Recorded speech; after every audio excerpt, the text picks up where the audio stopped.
Assalamualaikum warahmatullahi wabarakatuh. Halo semuanya, kami dari kelompok 6 akan memaparkan materi pengendalian dan kontrol mikroorganisme. Selamat menyaksikan. Perkenalkan, nama saya Muna Oktavia dengan NIM akhir 002. Perkenalkan, nama saya Anugrah Putragani dengan NIM akhir 022. Saya Hana Maulida dengan NIM akhir 015. Saya Sa'adatunisa dengan NIM 2404-1017. Nah, sebelum memasuki materinya, apa sih itu mikroorganisme? Mikroorganisme merupakan suatu kelompok organisme yang tidak dapat dilihat dengan menggunakan mata telanjang, sehingga diperlukan alat bantu untuk dapat melihatnya seperti mikroskop, lup, dan lain-lain. Beberapa mikroba bermanfaat, namun banyak juga yang dapat menyebabkan penyakit atau kerusakan.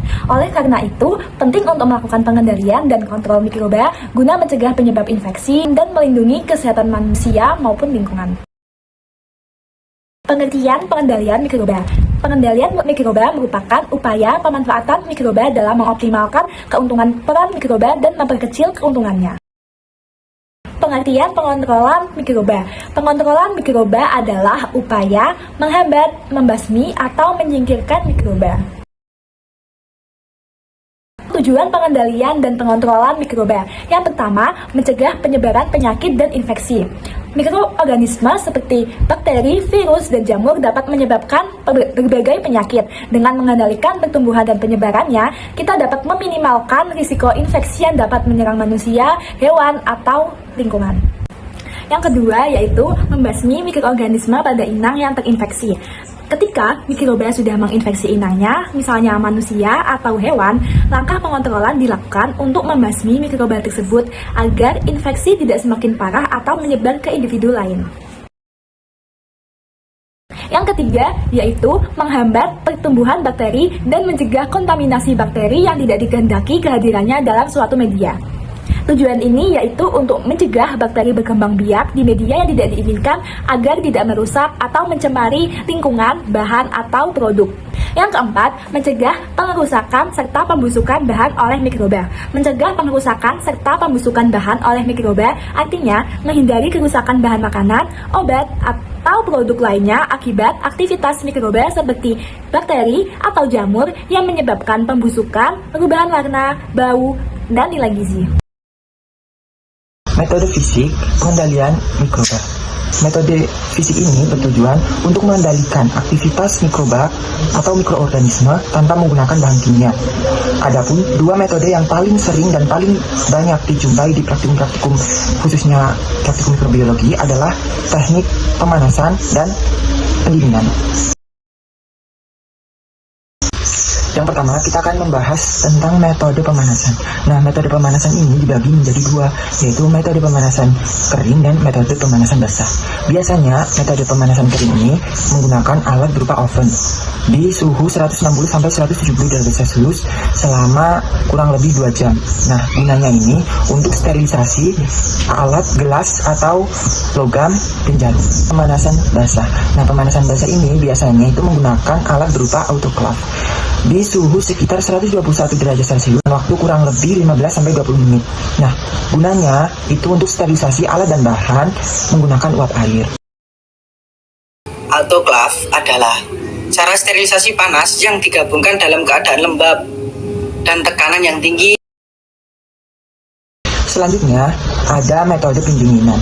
Nah, metode pendinginan ini juga dibagi menjadi dua, yaitu menggunakan suhu 0 sampai 4 derajat Celcius dan yang menggunakan suhu minus 18 derajat Celcius. Nah, yang pertama kita akan bahas yang menggunakan suhu 0 sampai 4 derajat Celcius. Nah, pendinginan ini bertujuan untuk menghambat aktivitas mikroba tanpa mematikan mikroba tersebut. Nah, ini biasanya digunakan dalam penyimpanan makanan, vaksin, dan reagen. Nah, selanjutnya ada pendinginan yang menggunakan suhu minus 18 derajat Celcius atau biasa dikenal dengan metode pembekuan. Nah, metode ini itu digunakan untuk menghambat aktivitas bakteri atau mikroba. Jadi, mikroba atau bakterinya itu kemungkinan akan mati. Nah, ini biasa digunakan untuk pengawetan makanan jangka panjang. Selanjutnya, kita akan membahas metode kimia pengendalian mikroba. Disinfektan atau pembersih permukaan. Disinfektan adalah zat kimia yang digunakan untuk membunuh atau menghambat pertumbuhan mikroorganisme pada permukaan benda mati. Contoh produk disinfektan yaitu ada alkohol 70% untuk membersihkan peralatan medis, pemutih atau klorin untuk sanitasi lantai dan toilet, Dettol untuk permukaan meja dan gagang pintu, hand sanitizer untuk membersihkan tangan saat tidak ada air. Disinfektan bekerja dengan cara merusak dinding sel mikroba, denaturasi protein, atau mengganggu metabolisme sel. Penting diingat, disinfektan hanya untuk benda mati, bukan untuk jaringan hidup. Yang kedua ada antiseptik atau perlindungan jaringan hidup. Antiseptik adalah zat kimia yang digunakan untuk membunuh atau menghambat pertumbuhan mikroorganisme pada jaringan hidup. Contoh produk antiseptik, betadine povidone iodine untuk luka dan operasi, alkohol 70% untuk membersihkan kulit sebelum suntikan, hidrogen peroksida untuk membersihkan luka ringan, obat kumur antiseptik untuk rongga mulut. Antiseptik memiliki konsentrasi yang lebih rendah dibanding desinfektan karena harus aman untuk jaringan hidup. Mereka bekerja dengan cara yang sama seperti desinfektan, namun diformulasi khusus tidak merusak sel-sel tubuh.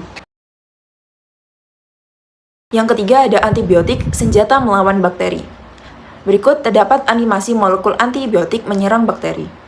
Antibiotik adalah senyawa kimia yang secara spesifik menghambat atau membunuh mikroorganisme, terutama bakteri di dalam tubuh. Mekanisme kerja antibiotik. Penisilin menghambat pembentukan dinding sel bakteri. Bakteri menjadi lemah dan mudah pecah karena tidak dapat mempertahankan bentuk selnya. Streptomycin mengikat ribosom bakteri dan mengganggu sintesis protein. Tanpa protein yang dibutuhkan, bakteri tidak dapat bertahan hidup.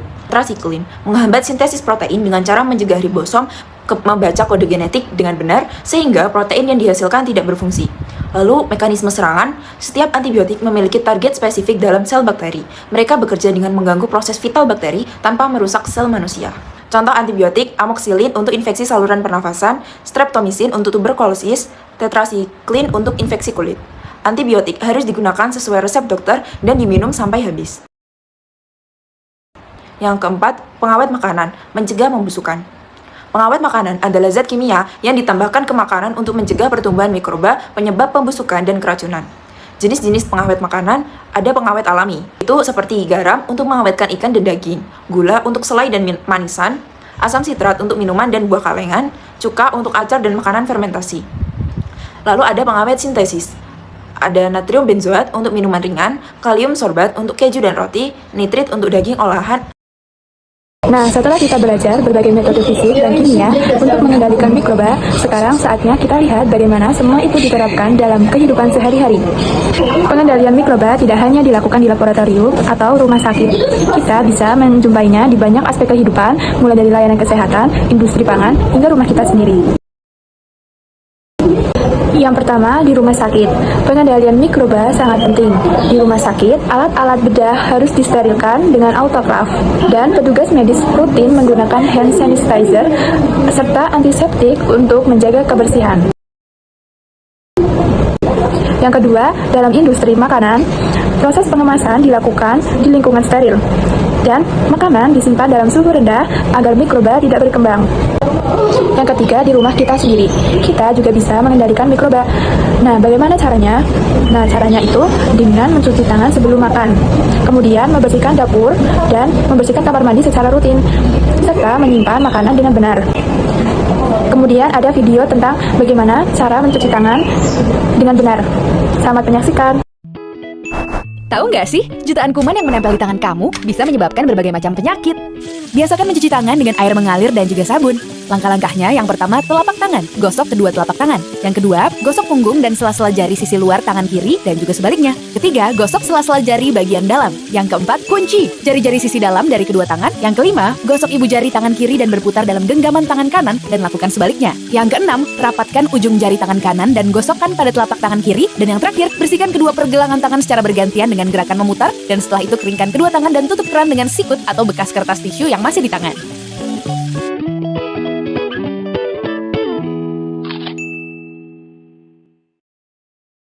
Kesimpulan, jadi pengendalian mikroba dapat dilakukan dengan dua pendekatan utama, yaitu metode fisik dan metode kimia. Keduanya itu penting untuk mencegah penyebaran penyakit, menjaga keberhasilan, dan melindungi kita dari bahaya mikroorganisme.